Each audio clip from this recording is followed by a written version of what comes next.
My son leaned close at the memorial buffet, between the scalloped potatoes and the polite whispers, and said, "Don't expect a penny from Daddy's 103 million." 2 months later, he sat in my living room staring at a screen where his own voice, that same sentence, looped back at him in front of our entire family. By then he understood the worst part for him, and the best part for me. The money had never been his to give or withhold. I'm glad to have you here. Follow my story until the end. My name is Mara Quinn, and I'm 69 years old. I have 2 grandchildren who make me feel 30 on good days and 90 on bad ones, a left knee that complains in fog, and a habit of hiding my best teacups behind the flower canister because people are careless with nice things. I was married to a man named Declan for 48 years. That number is true whether you count the year we almost didn't make it or not. He died in April, under rain that looked like cotton thread combed across the windows. He left compliments behind in every drawer. "You always knew how to fold a shirt," he'd say, and silence everywhere else. The night after the memorial, I slept on the side of the bed where he always slept. It felt like borrowing shoes that don't belong to you. When I woke, there were 2 messages from my daughter Kira asking if I needed anything and a string of messages from my son, Bennett, my firstborn, my complicated one. The messages were crisp and sterile, like business emails sent from across an airport lounge. "Mom, the estate attorney will call you tomorrow. Don't stress paperwork. We'll handle it." We, in this case, meant him and his wife, Sabrina. He'd married her 10 years ago in a wedding where the flowers cost more than the car I drove at the time. She called me Mara, not Mom or even Mrs. Quinn, the way a woman in a boutique might address a customer she intends to upsell. I should have recognized the danger then. I should have noticed how easily Bennett's voice shifted when he spoke to her, how he smoothed himself down in her presence like a shirt ironed on a high setting. But I was busy being joyous that my son had found a partner. Joy makes terrible earplugs. The attorney did call. His name was Atkins, which sounded more like a diet than a lawyer, but he had kind eyes and a pocket square with tiny sailboats that felt almost impudent in a room full of grief. He asked me to come in the following Tuesday for the formal reading. I used to make fun of families who staged dramatical readings like in old movies. Then I sat through one and learned those scenes are accurate in one regard. There's always at least one person in the room who believes they deserve the most, whether or not they've earned anything at all. "Remember," Kira whispered as we took our seats, "Dad trusted you." "Always," I said. My voice sounded borrowed. Bennett did not sit beside me. He sat across the table, shoulder pressed to Sabrina's, their hands linked under the glossy wood like schoolchildren sharing a secret. I looked at my son and tried to find the toddler who used to bring me broken things so I could fix them. I found only a man who had learned to break what he couldn't own. Atkins spoke. Papers rustled. Legal phrases marched forth: revocable living trust, marital share, QTP, pour-over provisions, no contest clause. Sabrina's eyelashes fluttered, which is how you could tell she didn't know what those words meant, but believed she would benefit from them anyway. When Atkins reached the part about the survivor's trust, Bennett's jaw tightened. Per Section 4, Atkins read, "Upon my death, all community property, business proceeds, and designated holdings transfer to the survivor's trust to be managed by my spouse, Mara Rose Quinn, as sole trustee. The survivor's trust is irrevocable.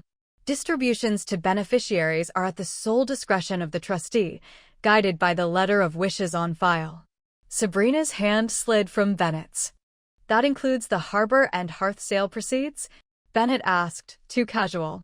Atkins glanced at his notes. "It includes all proceeds from Harbor and Hearth, yes." Kira squeezed my arm.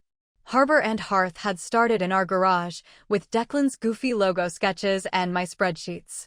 We called it a kitchen economy company. We built smart ovens before smart ovens were cool, then pivoted to commercial kitchens when restaurants realized they could lower energy costs without cooking the food or the books.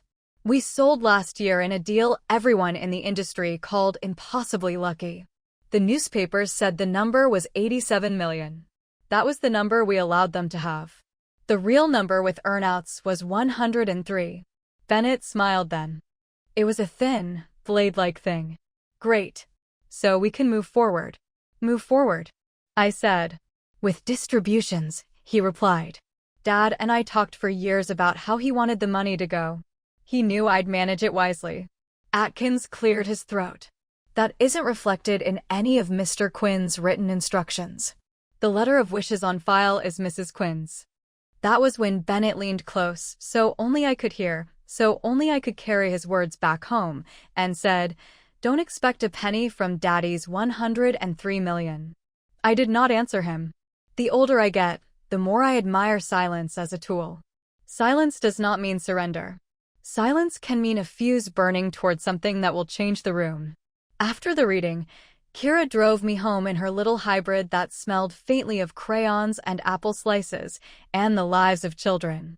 She had two, Noah and Junie, who drew dinosaurs with rainbow teeth and believed I could fix anything with a needle and thread.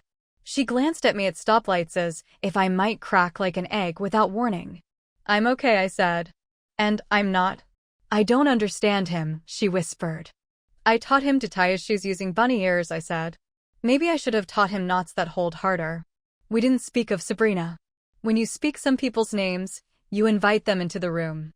That night, I took the thick binder from the bottom drawer of my desk. The label on its spine said recipes, because in our house recipes stayed safe. Inside were no recipes.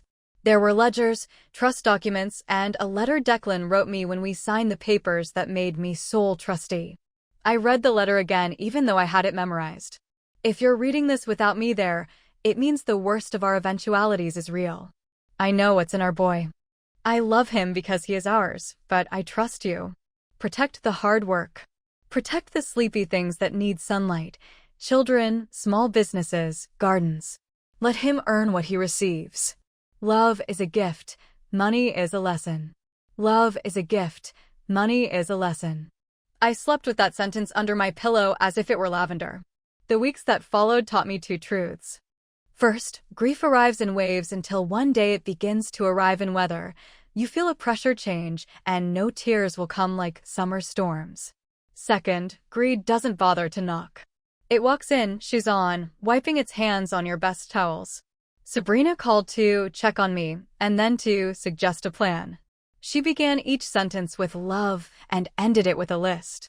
With love, we should get you into a smaller place where you'll be safe, she said. With love, we'll take the house so you don't have to worry about upkeep. With love, you can turn over the kitchen equipment Declan collected. It would look incredible in the chef studio I'm planning. With love, we'll handle the investment accounts. They're complicated at your age. At my age. I told her I would think on it. I did think on it. Then I bought a new set of teacups and hid them behind the flower again. Bennett sent me a proposal by email, a spreadsheet with tabs named immediate needs, legacy goals, and maternal distributions. The last tab had a formula error that made all the numbers look like zeros. I laughed until I startled myself. He titled the document Pulling Together. The note attached said, "Let me steer." Dad always wanted that. That was not true. Declan had wanted a kitchen that could run even if the power went out. He wanted a marriage where the hardest sentence was "I'm sorry" and the most common one was "Please try my sauce." He had not wanted our son to steer anything he hadn't earned. But he had loved him. That was the needle I had to thread, loving a child whom you could not trust with the matches. 3 things happened in the same week that changed the temperature of my plans. First, Kira showed up at my door with a box of my old photo albums. "Sabrina asked me for these," she said. She said she wanted to scan them for a heritage wall in their foyer. I told her I'd ask you first. "Did you?" I asked. "Absolutely not," Kira said. "I told her she could have pictures after you had pictures where she wasn't telling you to move out of your home." Second, I received a letter from a geriatric evaluation clinic I had never contacted, informing me of my appointment to assess decision-making capacity. I called the number. The woman on the phone sounded kind and brisk. "Your son scheduled it," she said. I thanked her and hung up and cried into the dish towel until it was useless. Then I dried my face with paper towels because sometimes convenience wins. Third, a girl named Sadie knocked on my door with daisies in a mason jar and eyes that had seen too much for someone that young. "You don't know me," she said. I used to work for Sabrina at her pop-up showroom. I shouldn't be here, but my grandmother says it's not gossip if it prevents harm. Your son's wife is trying to put you in one of those nice places with a piano in the lobby. She says you're confused and combative. I can be both, I said. But only on Thursdays. Sadie looked at the daisies like they might rearrange themselves into courage. I heard things. About assets. About pushing you to expedite transfers. I didn't like it. I invited her in for tea in my ugly kitchen with the ugly light that makes everyone look green. She told me she'd quit after Sabrina refused to pay her overtime because if you love the brand is its own reward. Sadie left with a bag of cookies and my gratitude tucked between them like a note. When the mail carrier brought a thick packet from a law firm I didn't recognize, a petition for temporary guardianship while my cognitive status could be determined, I put on my shoes and walked to Kira's house without texting, because this was news that shouldn't ride alone. Kira opened the door and saw the envelope. She didn't even read it before she hugged me so tightly I remembered the weight of her toddler body on my hip. Noah and Junie watched from the couch, solemn as owls. The world holds its breath when children go quiet. I read the petition out loud, the words wobbling only once. Kira, I said when I finished. I need a very good lawyer. You have a very good daughter, she said. And I know a very good lawyer. We hired one. A woman named Ortega who wore her hair in a smooth ponytail that said time wins when you waste it. She read the petition once, then twice, then smiled in a way I decided was better for the other side than for us. Your son plays chess, she said.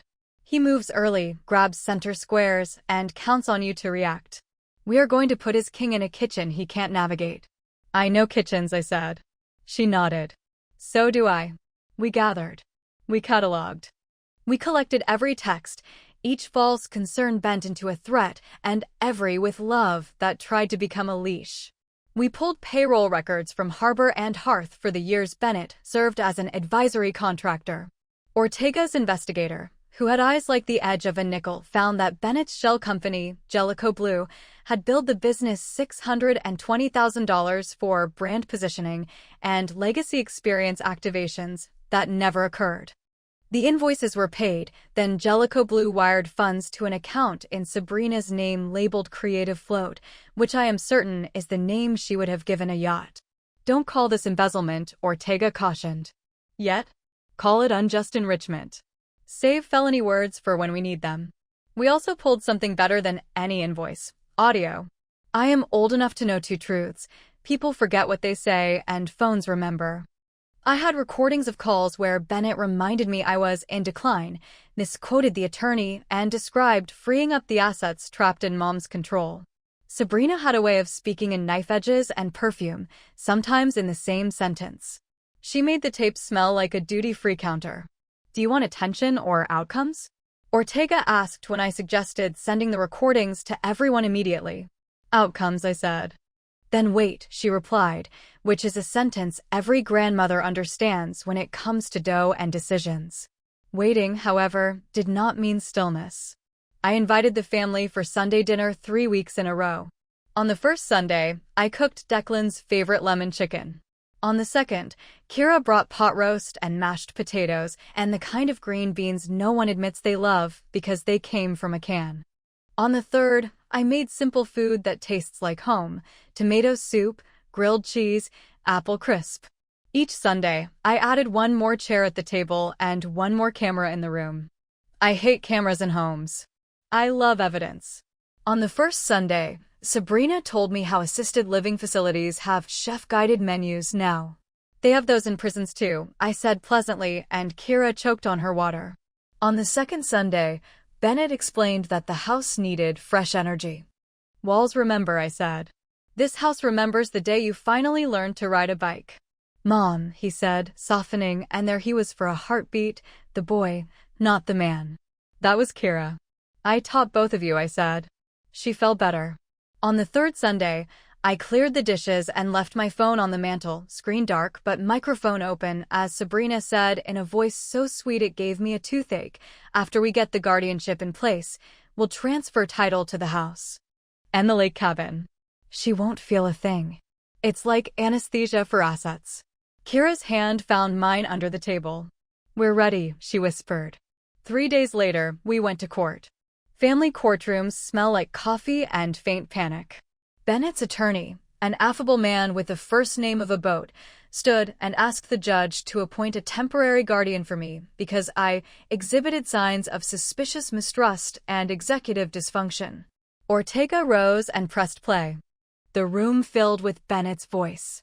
"Don't expect a penny from Daddy's 103 million. The room filled with Sabrina's. Anesthesia for assets. The room filled with mine, firm and a little wry, telling Sabrina that prisons also have menus."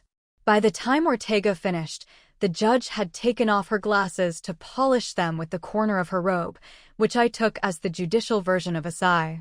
"Petition denied," she said. "And I strongly suggest you all pursue family therapy before you pursue further litigation." "Your Honor," Ortega added mildly, "Mrs. Quinn is the sole trustee of the survivor's trust, and there is an active no-contest clause in the underlying family trust. We ask that the court take judicial notice of that fact for the record." The judge did. Bennett did not meet my eyes when we passed in the hallway. He stared instead at the mural of a river painted on the corridor wall, as if it might carry him somewhere fairer, somewhere he hadn't already fouled the water. When we got home, Noah tugged my sleeve. "Nana," he whispered, "are you going to have to move to the place with the piano?" "Not today," I said. "Good," he replied. "Because your house smells like cookies even when there aren't any."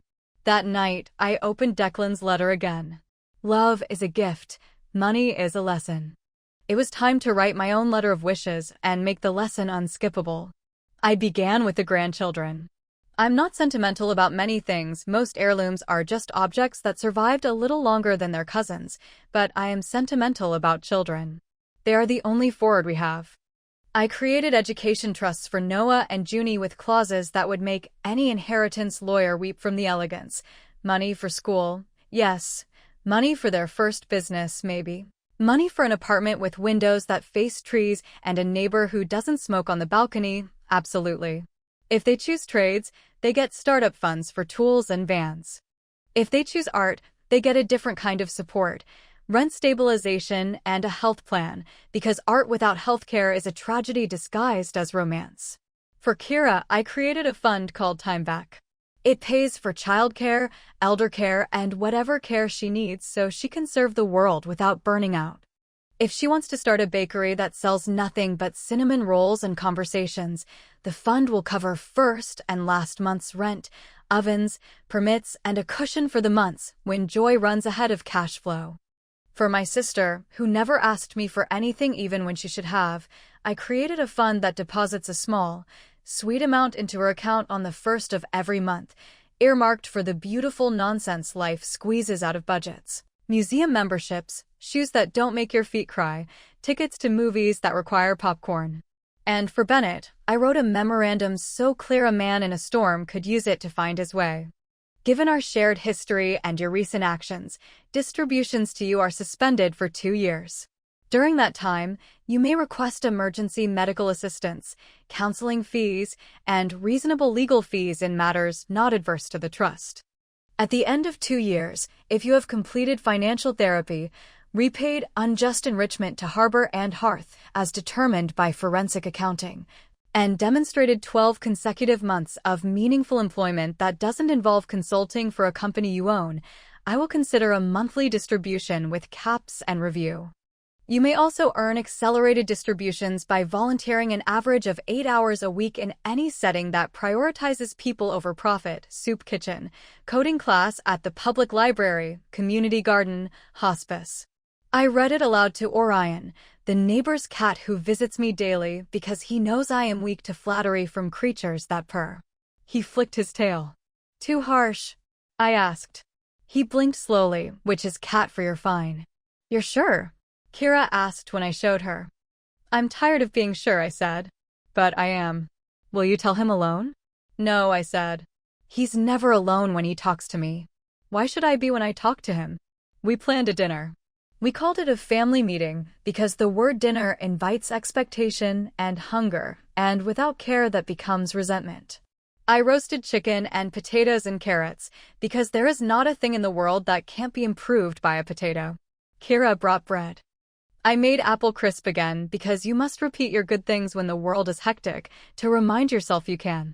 The living room held the same cameras as before. On the TV, a playlist waited with a title that would have made Declan grin: Evidence and Mercy. People arrived the way families do, at odd intervals, with casseroles covered in tea towels, with last-minute flowers from roadside stands, with apologies and jokes that don't quite land. Sabrina wore white, which she had to know was cheeky. I wore my blue dress, the one Declan bought on a road trip when we were young, the one the clerk said looked like sky and Declan said looked like a promise. When everyone was seated, I stood. My knees argued. I shushed them. I want to start with gratitude, I said. For Declan, who is still here in the stories we haven't told yet. For the food. For the chairs holding us up. Mom, Bennett said, smiling with teeth. We can do this sentimental part later. There's business. Yes, I said. There is. The TV came alive. I pressed play. There was his voice. Don't expect a penny from Daddy's 103 million. Then Sabrina, anesthesia for assets. Then a montage Ortega had stitched together like a seamstress who moonlights as a magician, texts with dates, invoices with routing numbers, and a clip from Sunday dinner where Sabrina explained how homes mummify women into routines. The room went so quiet I could hear the apple crisps settling on the counter. I'm going to be very clear, I said when the video ended. This house is mine. The lake cabin is mine. The survivor's trust is mine to administer as I see fit, under the law and under the letter of wishes your father entrusted to me. I looked at Bennett. He loved you fiercely and worried about you daily. He wanted you to finally learn the difference between a net and a safety net. You planned this, he said. You trapped us. I invited you, I replied. You trapped yourselves with your choices. Mom, he said, softer. I was scared. When Dad died, it felt like the ground would never stop moving. I said stupid things. Fear explains, I said. It does not excuse. Sabrina stood. This is an ambush. We were trying to help. We thought you were overwhelmed. I am overwhelmed, I said. By grief. And by choices you've made with my son that put him in legal risk he cannot yet see because he is standing too close to you. Kira placed the letter of wishes on the coffee table. This is what Mom is doing. It's not revenge. It's a syllabus. Sabrina read, then laughed, a sound that tried to be light and landed like a dropped utensil. Volunteer hours? Therapy? A job? He is an executive. At what? I asked. Menus? Pianos? Bennett's ears flushed. He looked at the screen one more time, then at me. So you're really doing this? I'm really doing this, I said. And I am not closing the door. I'm simply making it heavy enough to require the kind of strength you can't fake. He stared at the floor for so long I wanted to build him a bench there. Then he lifted his head. What do you want me to do first? Apologize, I said. Fully. To my face. And then to your sister. And then to yourself. He swallowed. Mom, I'm sorry. I was cruel at the memorial. I've been manipulative. I tried to take your life out of your hands because I didn't want to carry my own. He turned to Kira. I've treated you like a backup plan. Like the person who can be disappointed because you won't leave. He looked down again. And to myself, he stopped. He looked like a man discovering a language he had always heard in the next room but never used. I'm sorry for becoming someone I don't respect. The room exhaled. Apologies don't fix. They clear a space where fixing can begin. Sabrina made a show of clearing her throat. If this is the direction things are going, then I'm stepping back. I won't be part of a family structure that prioritizes humiliation as reform. That is perfectly acceptable, I said. The invitations you receive will match the care you offer. She stared at Bennett. I watched it happen, a quick and brutal accounting, the way some people do math with their faces. She picked up her bag. Call me when you're serious about your life, she said, which is the sentence people say when what they mean is call me when your money is available. When she left, Noah slipped his hand into mine. Nana, he whispered, are we still having dessert? Yes, I said. Now more than ever. We ate apple crisp. We spoke of small things because small things are what dinners are built on when you are building towards something steadier. After dishes, I sat with Bennett in the living room while Kira put the kids to bed. I don't know how to do any of that, he said, nodding toward the letter. You do, I said. You just prefer shortcuts. I took your shortcuts away. I thought I was taking care of you. You were taking care of your fear, I said. The difference is the size of a continent. He rubbed his face with both hands. What if I fail? You will, I said. Then you will try again. That is the work. In the weeks that followed, we did not become a miracle. We became something better, a family that faced its mess in daylight. Ortega negotiated with Harbor and Hearth's new owners. Bennett agreed to repay the unjust enrichment on a timetable that will pinch him into thrift the way a good shoe pinches you into proper posture. He got a job at a community development nonprofit entry level, which made his mouth twist, but the director told me later he was good with teenagers who had bigger tempers than his. He attended therapy twice a week. He called me after the first session and said, "It's like taking apart a radio." I knew it played music, but I never knew why. Sabrina sent him texts with pictures of beaches and men in linen shirts. He did not answer. She filed for divorce. He did not contest. I offered to pay his legal fees under the emergency clause. He said, "Not this time." Kira started a little business in a storefront that used to be a shoe repair shop and now smells like butter and cinnamon and the hope people carry in paper sleeves. The sign above the door reads "Butter and Grace." She lets seniors sit at the corner table for as long as they want.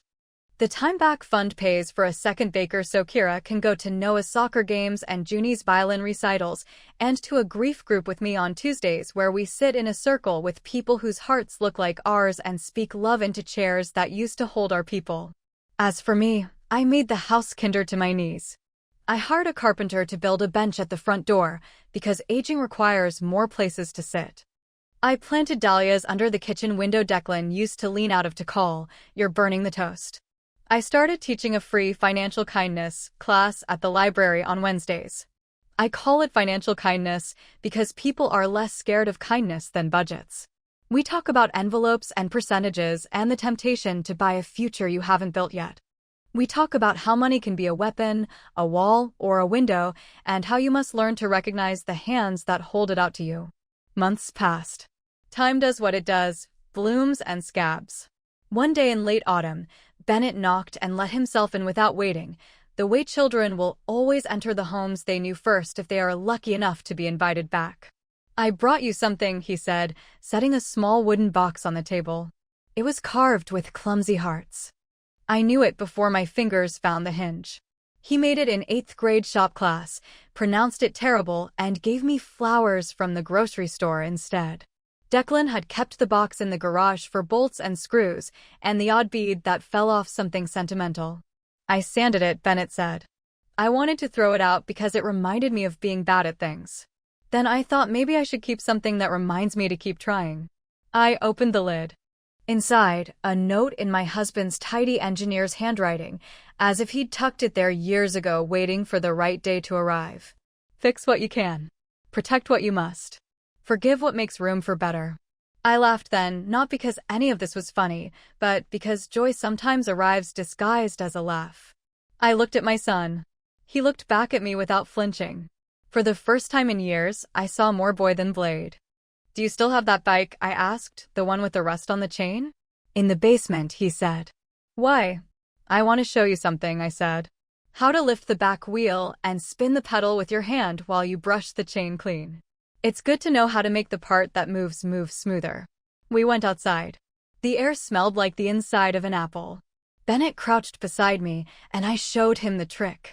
His hands got dirty. Mine did too. The chain gleamed again when we finished. He lifted the bike, rolled it down the path, and for a second, just a soft, private second, I saw the boy who had once learned to fall better. At Thanksgiving, we ate at Kira's shop because she said ovens are happiest when they have a lot to do. Neighbors came. People brought pies. Someone played the piano app on their phone, which made Noah laugh in outrage. We went around the circle and said what we were learning instead of what we were thankful for, because learning is the particular form of gratitude that sticks. When it was my turn, I said, I'm learning to love without bailing. I'm learning to guard the door and keep it unlocked. I'm learning that some people need a lesson before they can understand a gift. Me too, Bennett said softly.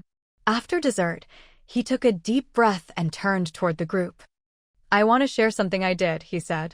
When my father died, I said something ugly to my mother. I tried to take what wasn't mine. I'm not saying this so anyone thinks I'm noble now. I'm saying it because people like me don't say it often enough, and we should. There were nods. A hand squeezed my shoulder. Someone murmured, that's work. It was.